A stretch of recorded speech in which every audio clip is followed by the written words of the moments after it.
outside of the Washington, D.C. Beltway to hear from citizens who must live with the policies that are crafted in Washington, D.C. is essential. I made it my priority to do that when I served as a commissioner at the FCC. I wish the present FCC would do the same thing and come to Vermont on this issue. And I especially commend you, Mr. Chairman, for introducing that bill and keeping the internet open by introducing legislation to prevent paid prioritization on the internet.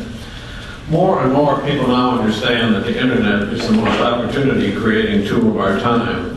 It is increasingly the door to jobs, education, healthcare, equal opportunity, and to the news and information that we need to sustain our civic dialogue. But the question now is, opportunity for whom?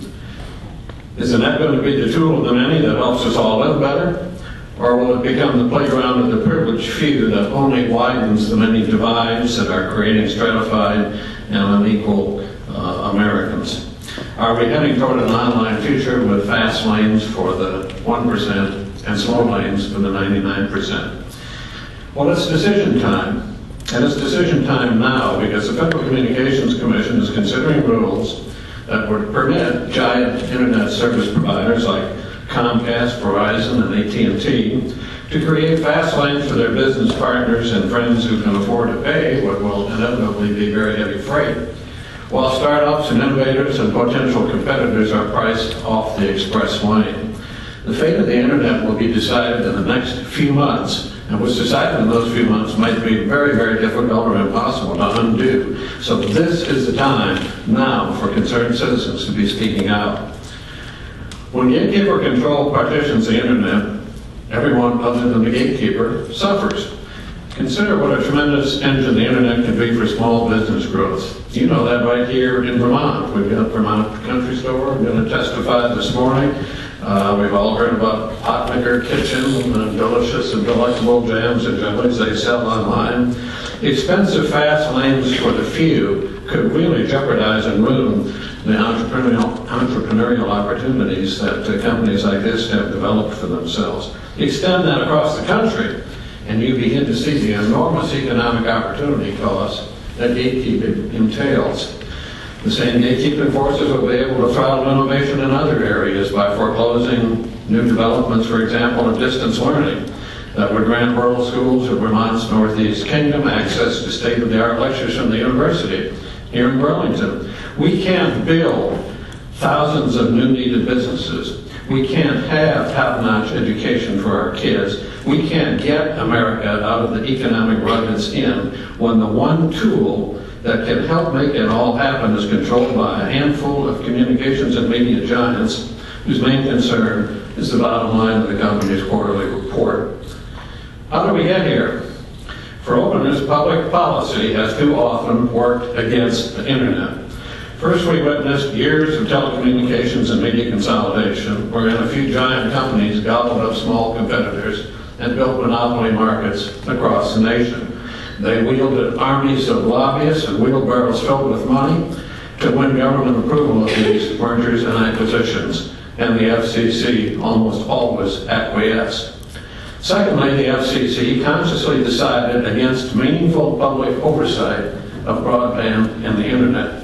In one of the strangest decisions ever made by a federal agency, the Commission decided over a decade ago that the broadband infrastructure on which the internet rides wasn't telecommunications at all, and was there outside of all the consumer protections and common carriage requirements that are integral parts of the traditional telephone service that we all grew up with.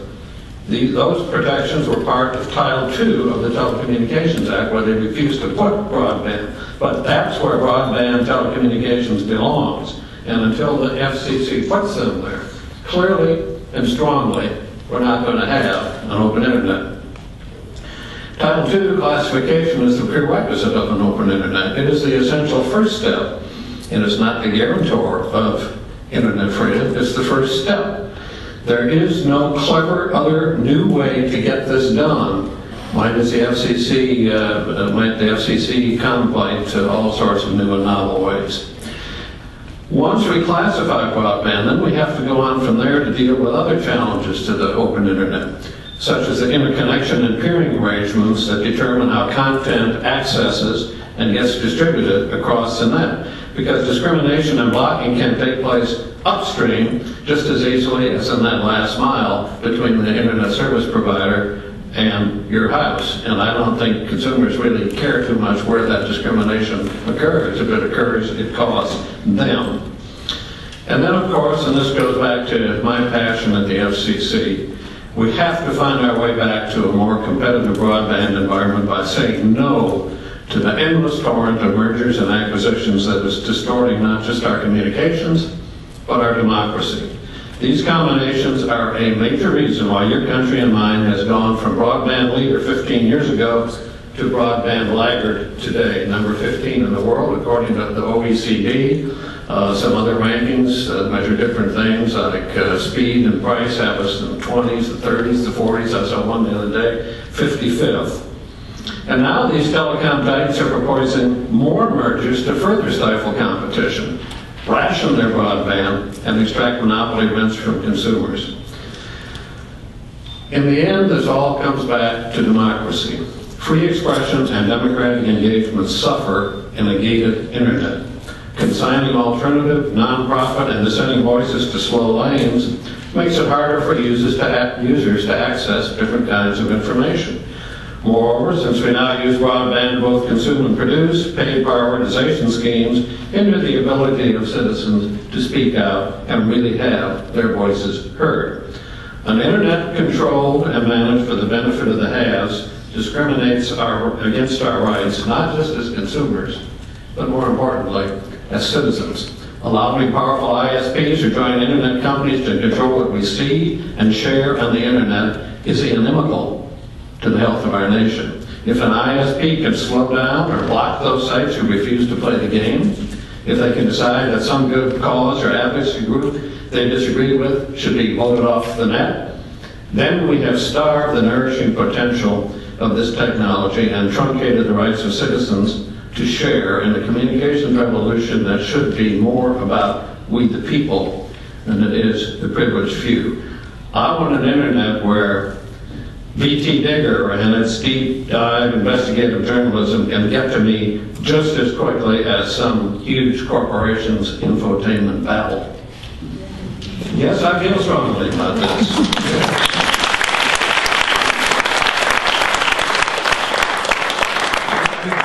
Go ahead. And this is why I'm crisscrossing the country on behalf of Common Cause and our allies in the public interest community to encourage citizens to speak up now to demand that the FCC ensure real internet freedom. Millions have done so already, but millions more are needed for the battle. Whose internet is it anyway? And whose democracy is it? Thank you, Mr. Chairman, and I look forward to your comments and Representative King and your questions. Well, thank you. We're going to do is have each of the witnesses testify, and then Congressman Welch and I'll ask questions. And Martha Reed is the State Librarian of Vermont, a position she's held since 2008. She's heard me say how I had my first library card at the Kellogg Hubbard Library in Montpelier when I was 4 years old. And I think the world of libraries and librarians. And in her role, she focuses on library technology and the expansion of broadband for public libraries, something we would not have had any concept of when I had that library card. But she spent more than 30 years working in public libraries. She was president of the Vermont Public Library Foundation, as a member of the Executive Board of Chief Officers of State Library Associations. Ms. Reed, we're delighted you could be here. Please go ahead. Thank you, Senator Leahy. It's a privilege to be here. Let me turn this on. There we go. Thank you. It's a privilege to be here, and hearing your remarks, we are in common cause. Thank you for inviting me to testify today and recognizing that libraries are partners of small business and entrepreneurs, particularly in rural areas in Vermont and across the country. I'm joined today in this room by members of the Vermont library community. They're sitting in the front row, from our academic, school, and public libraries, We are united in our belief that an open internet is essential to our nation's freedom of speech, educational achievement, economic vitality, and equal access to information. An open internet is fundamental for libraries to fulfill their mission to provide students, teachers, and faculty, and the general public, citizens of all ages and backgrounds, equal access to information, and to the wide variety of opportunities and resources made available via the internet. It has always been, and it remains today, a core value of libraries to preserve the free flow of information, intellectual freedom, the right of citizens to have access to information, and that includes information that may be controversial, is a hallmark of our democracy and of libraries. Currently, the internet is freely and equitably accessible to all, and it needs to stay that way. Vermont is a state of small rural communities. We have 183 public libraries, more libraries per capita than any other state. Public libraries are often the only place in town to offer free internet access, and they are the go-to places for job seekers, independent learners, researchers, and local entrepreneurs. Nearly all public libraries in this country offer free internet access and public Wi-Fi. In Vermont, citizens can use their personal public library card to log on from any computer device to the statewide Vermont Online Library, a collection of licensed subscription-based resources, including full-text articles from magazines and newspapers, I think including the Dublin Times, health information. I do read other newspapers. That's good. Health information and online tools for creating resumes and business plans. And all Vermonters have access via their library card to over 500 online classes in a program called Universal Class, self-paced learning with live remote instructors on topics that range from digital photography and knitting to astronomy, bookkeeping, and business writing. Our libraries provide this no-fee access, leveling the playing field for citizens and entrepreneurs who need these learning and training opportunities. Technologies now permit our libraries and individuals to create and disseminate their own information online. We are not just providers or consumers of information, but we're creators as well. This is another aspect of the internet necessitating network neutrality so that all voices can be heard, and that the benefits of the internet can be realized by all, not just those who can pay. In Vermont, 53 public libraries have high-speed fiber broadband thanks to a federal BTOP grant. In Reedsboro, with a population of 814, a local entrepreneur with a home-based business has started doing his work at the public library because the fiber connection is so fast and efficient.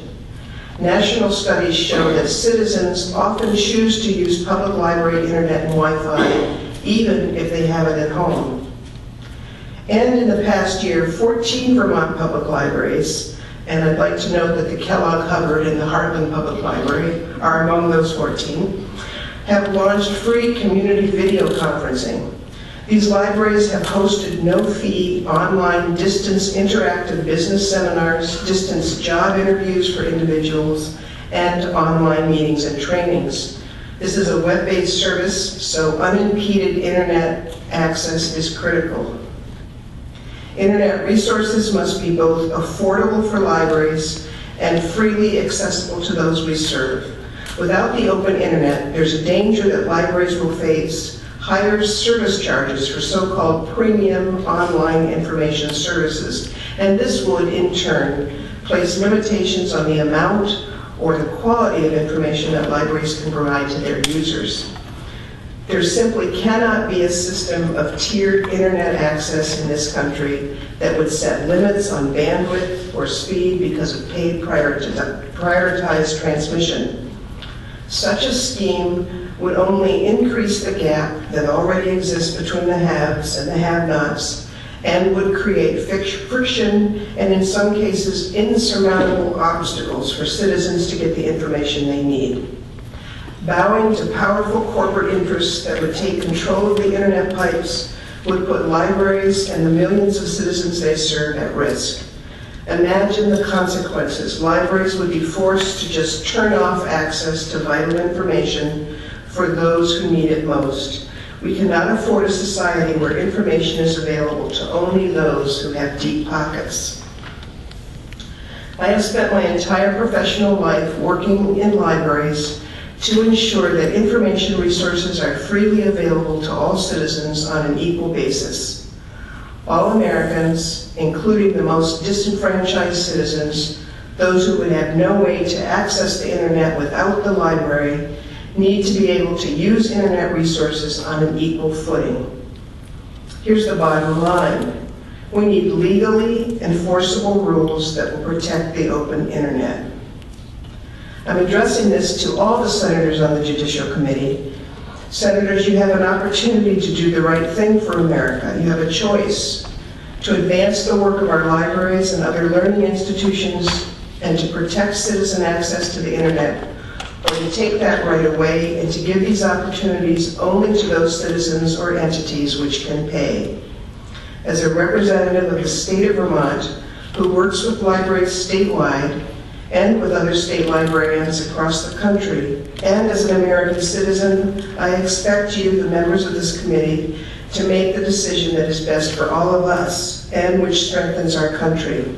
Please champion net neutrality and do all you can to support an open internet.